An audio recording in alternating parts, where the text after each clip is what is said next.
ছোটবেলায় অনেক খেয়েছি, কিন্তু কল্পনাও করতে পারি নাই যে 2024 সালে এসে এগুলো এত দাম হয়ে যাবে।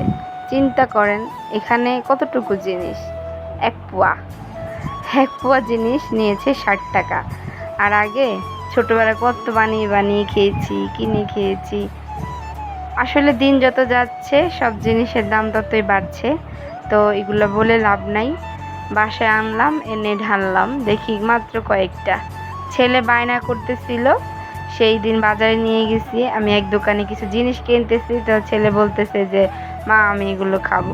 তা আমি দোকানদারে বললাম দেন কতটুকু, বললো 60 টাকা পোয়া। আমার তো মাথায় নষ্ট, তার মানে কেজি দাঁড়ালো কত, 600 টাকা। আমি বললাম এত দাম, এগুলো এত দাম কেন, কেমনে বাইরে, কেমনে এত দাম হয় এগুলা, আগে কত বানাই খাইছি। তো পাশে আরেক মহিলা নিচ্ছিল আমার সাথেই, সে বললো হরে বোন এগুলো এতই দাম, তাও নিয়ে খাই কি করবো।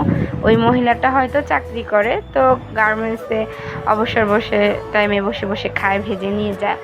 আর এটা খাওয়া ভালো কিনা তাও জানি না, দেখেন রং দিয়ে বানানো।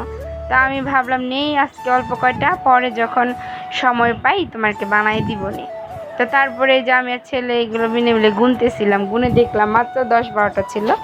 তারপরে যে আমি তো একটু কৃপণ টাইপের এই দেখেন কতটুকু পরিমাণে তেল দিছি, তেল দিয়ে এগুলো ভাজা শুরু করছি, কারণ তেল ফোড়ানো যাবে না, তেলের যে দাম। তো অল্প একটু তেলের মধ্যে এগুলো ভাজা শুরু করলাম। একটা একটা আমি ফার্স্টে দিলাম, দেখি তেলটা গরম হয় নাই, চেক করার জন্য। আর আমার ছেলে পাশে দাঁড়ায় আছে খাবে বলে, সে তো অনেক এক্সাইটেড, সে জীবনে এগুলা খায় নাই ফার্স্টে। তারপরে সবগুলো এরকম করে ভেজে নিয়েছি, জানি না এগুলো কি রং, টেক্সটাইল রং না কি কি রং, না ফুড গ্রেড রং, কিছুই জানি না। দেখলো আর আনলাম। তারপরে সুন্দর করে মচমচা করে ভেজে নিলাম। তো আপনারা কে কে পিঠা পছন্দ করেন কমেন্টস করে জানান, কার এলাকায় কী নামে চিনি। আমার এলাকায় এটাকে আমরা বলি সিরিঞ্জ পিঠা। এই পিঠাটা আমরা আগে ছোটোবেলায় সিরিঞ্জে ভরে ভরে অনেক বানাইতাম। তা আমি বানাবো, আপনাদের সাথে ভিডিও শেয়ার করবো নিয়ে একদিন, যে এটা মানে অতটা কষ্ট না, আসলে সময়ের অভাবে এখন করতে পারি না, এর জন্য।